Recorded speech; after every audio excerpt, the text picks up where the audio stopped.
The feeling that I had was the feeling like, I just don't think I can keep doing this.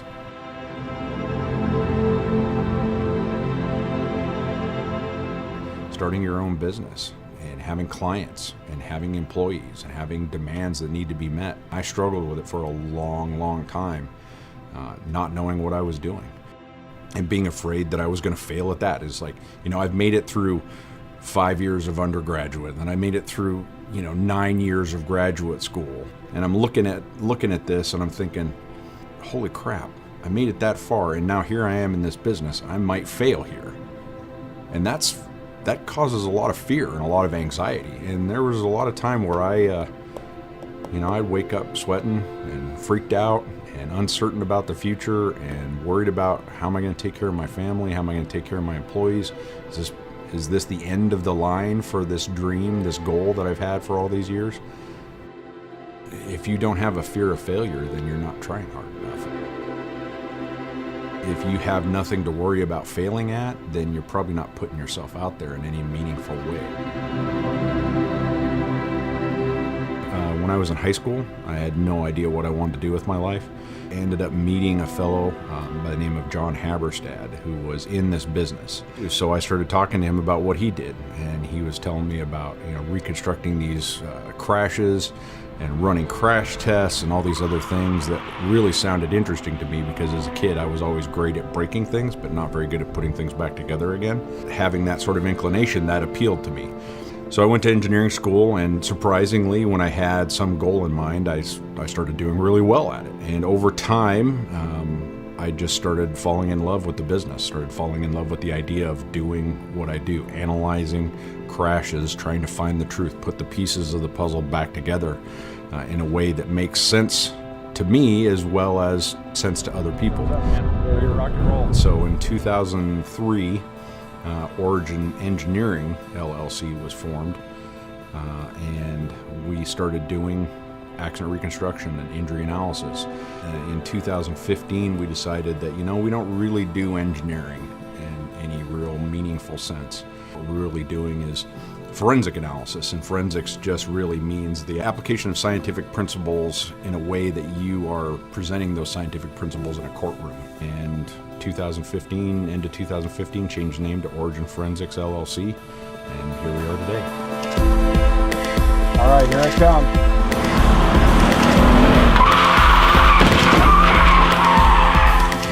Secondary impact. There it is, right there. Fantastic.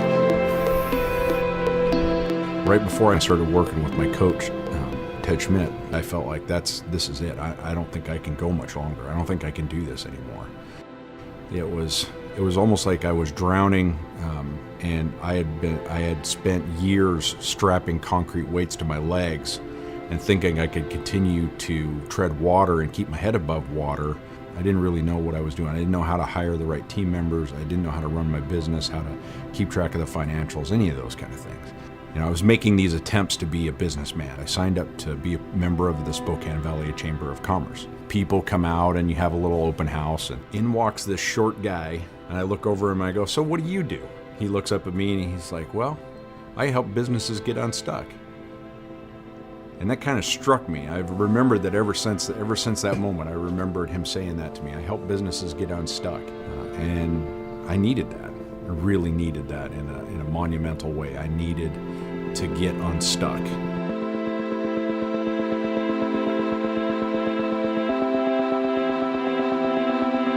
And it was hard initially. It was really hard because there were a lot of bad habits, a lot of weight that I was carrying that I had to start taking it off and get rid of those things in order to really get down to the basics of operating the business and building a team. One of the big things he hammered home is you need to find people that fit into your goals, into your vision. Where are you headed? What are you going to do? You need to find team members that are as driven as you are, that are as passionate about what you're doing as you are, and that fit with you, people that you get along with. I feel like I finally got to that place. I feel like at the end of the day, I found a team of people that care about what I care about, that want to find the truth, and that I can work together and I can laugh with, and we can share life together. There we go. And then you usually say, now get to work. Get to work, you slackers. So we've moved from when I first started the business, before Adam was even around. In a basement? We were in, well, so pretty much a basement. It was a rundown, used to be a house turned into an office over on Broadway, and I had to get out of there. And so from that to here, and that was my dream, was to have my own office, right? Just my own office, not even my own building, but my own space, and to grow enough to get that. And Adam was the first employee here, first new employee here in this space. And yeah. We created our own motto from whole cloth. This is how we're going to do what we do, and how we're going to make sure that we're always doing the best we can possibly do. If you have it, what's the purpose of a team if you don't all have a shared direction and a shared goal, right? If you're not moving towards the same general horizon together. I think we can all pretty much say our motto at this point, right? We got 3 words, veritas, fidelitas, claritas. Truth, faithfulness, and clarity. You have to have something for everybody to believe in and something to grab onto. And in our business, it's unique. It's different. If I can't come to you and have however spirited of a conversation with you about, something that we're dealing with on a case, or, then we've lost. The truth is gone.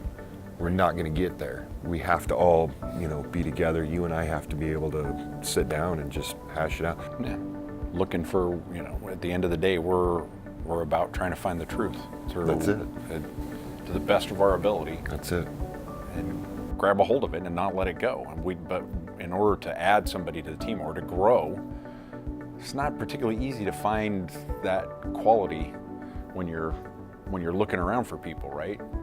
You want to find that quality, but then if you find somebody that's also has that same passion, then they've got to fit into this crew, which will be difficult. It would be really difficult.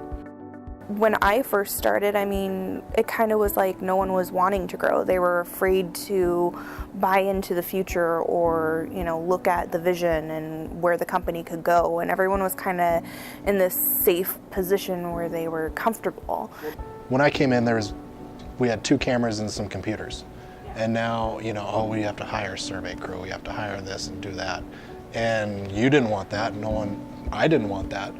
And now we have, a scanner and a van and a total station and CDR tools and a drone. Everything, a drone. The whole drone thing and the scanners and all that in the van is a great example.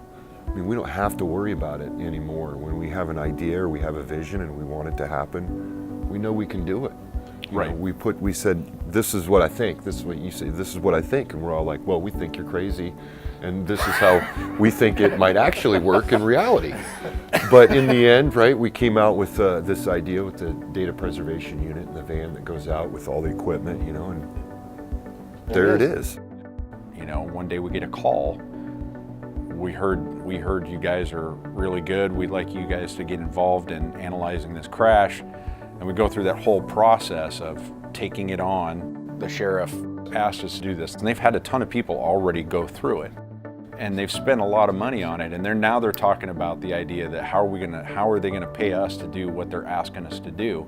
I knew from the get-go that what we were talking about was tens of thousands of dollars of analysis, and that ended up, if you really got right down to it, it ended up being like 70 some odd thousand or so. I can't remember the exact number, but we basically donated that time and the expenses and everything to that process. And I felt like when I first approached you with it as a team, my idea was, look, they're gonna have a hard time paying for this.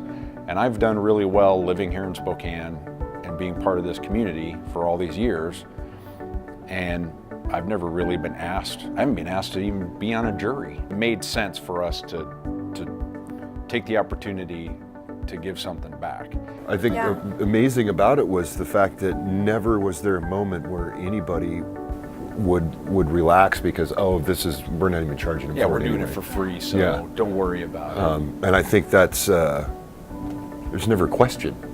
It wasn't ever, that was never even considered. This is another case. We've all felt strongly about it. I was kind of the same way. To be able to come out and say, enough is enough, this is where it'll end. Right. We found the truth. And to find the truth, and we took Lay it it to out them. there for everybody. We stayed faithful to it, Yeah. and we showed it to them. It was not easy. Very clear. It was very clear when we presented it to them what that truth was. And we're not here just to make money. Right. We're a business. That's the main goal of a business. Make money, be profitable, and do your thing. But it was a great opportunity for us to just tell the community how much we care about them. And that we live here. This is our community. We care about this community. It stayed true to our motto the whole time. It stayed true to our why. And, Yeah. This is why we do what we do. yeah.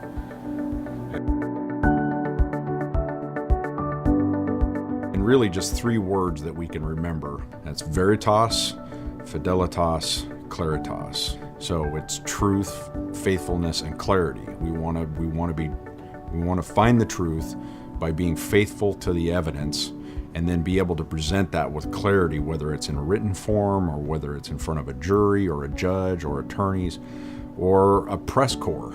Whoever that happens to be, we want to be able to present it in a way that anybody can understand it. I think that pretty well sums it up. That's what we're about.